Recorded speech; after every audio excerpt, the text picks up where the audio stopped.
I thought it'd be fun to take a look at the Pulsar Y514-6009 and put it in sort of its, try to put it in some larger context of sort of where its design stuff came from. So this ought to be fun. I just remembered I have to get something.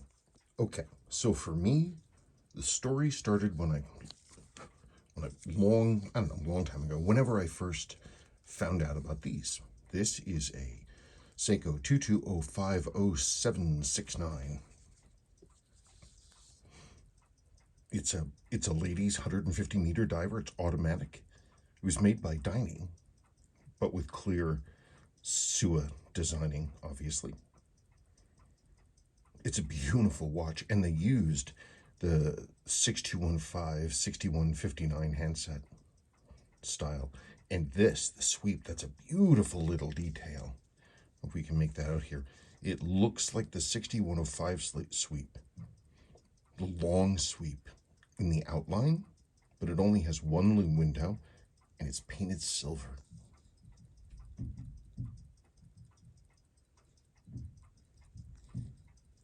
The dials on these are beautiful as well. They're gorgeous. I have a whole spare set. I love this watch. I wish I could find a way to wear it. No joke. But anyway, one of the things I love is this case. It's like you take sort of almost like a standard, late 60s sports diver case, but you put this, this beautiful inlet crown. It's almost Beaux-Arts. Well, I don't know about that. I'm no doctor of artology. But it has all the classic Seiko stuff. Beautiful pieces, gorgeous design. And I often wished that Seiko had made a full-size one of these. And I always lamented the fact they didn't, until someone bothered to correct me and tell me that, in fact, they did.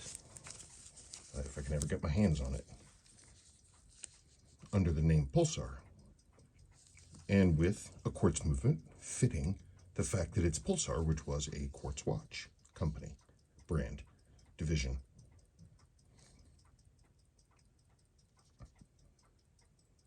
It's, I don't know, it seems pretty clear and obvious parentage to me. Coin edge bezel. That just, come on, that just unmistakable case design.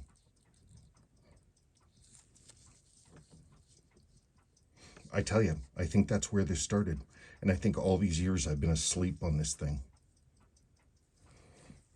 Because this, I mean, people sort of look at it sneeringly, including myself. I certainly did if I ever heard about this. I think I only heard about it because in the context of them using the same crown as the 6309 divers. Like so. Or, again, like so. Or like kaboom. See, they're both this. Hey, what's up with that? Why does that have a... Oh, that's right, I had to replace the crown on this one. I was like, why does it have an early big knurled crown? It's not supposed to have that. I think that was just sort of an ad hoc repair I came up with. Heat of the moment style thing. By the way, since I've gotten this, since I put a battery in it, it has not lost a second.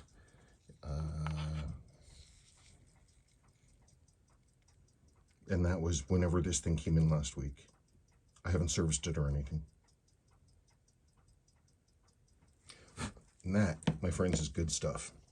Okay, so thinking about, the revisitation of the lineage of this watch.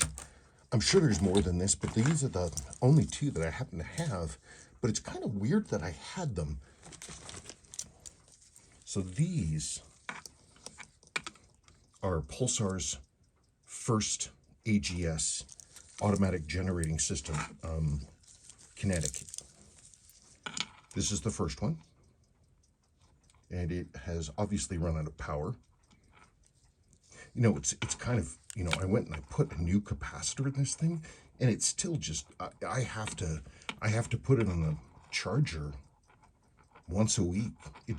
These things were designed to hold for 3 days, and I was hopeful that maybe the new capacitor would give it a full power length life like this one does, but it didn't.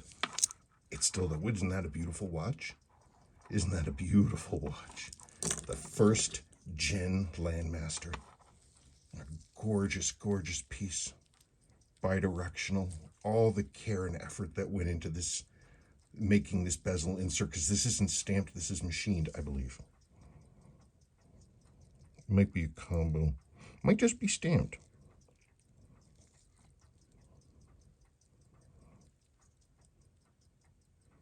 But they did a beautiful job with it. Anyway, so there is that look, and we can see that lineage. It's a little obscured because of this. If it weren't for the power check button, it'd be a pretty close match. I mean, looking down, the ergonomics are totally different. These early diver ergonomics, these were the best. And all of Seiko's divers from this period had that beautiful undercut. Gorgeous, and how it, lies against the wrist. That was kind of blocky.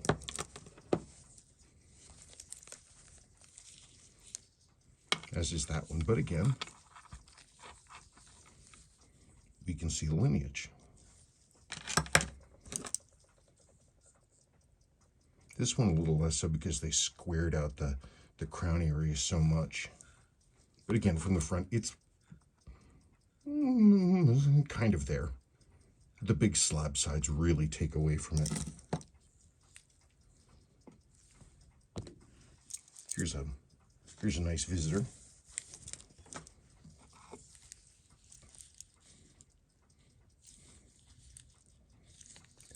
So if you want to see your family lineage, I mean, I was calling this thing the, Pulsar's 6309. Based on the case design, you could call it Pulsar 6105. Look at that beautiful casework, and there's no difference. This is not a lesser quality at all. And there's that undercut.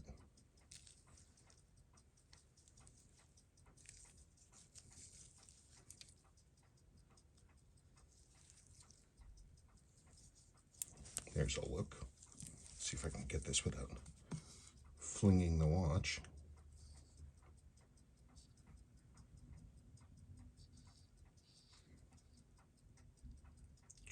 They did a great job. I mean, obviously it was designed by the same team. I mean, I don't know that, but I'd be shocked if it wasn't. So this lowly Pulsar sits in the company as some of the greatest of them all. Interestingly for me, I see a lot of matches with the 6159. We look at the printed date window. We look at the tall chapter ring marks. These are sort of gray. These are more high metal, but they're both taller than a standard 6309. Oh, you can see the 6159 loom in both watches. There it is. It's funny how this stuff carries over, isn't it? 6159 loom with this whatever formulation that turned yellow like this. A good suggestion someone had with this, that it was waterproofing. But they used it on equivalent age and just after 6309s, the early ones. So you get that match. Isn't that neat? Let's see. 6309 is not in time. I just picked it up, so it is what it is. It's printed the same way. The lower text, the Water 150 resist, same exact font. It's just all silver.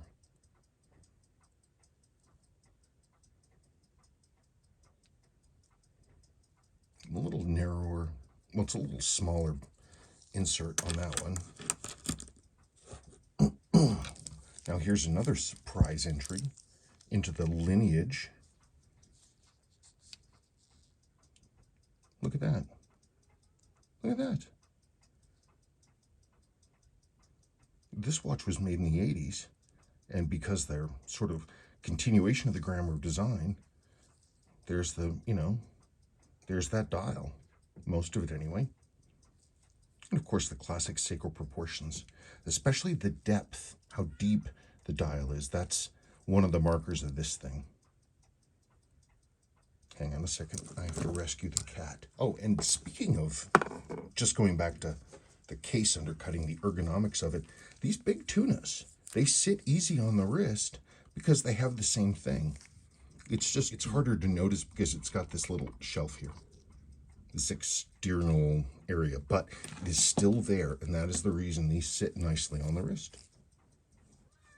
Ugh, this cat, always hungry, refuses to eat anything.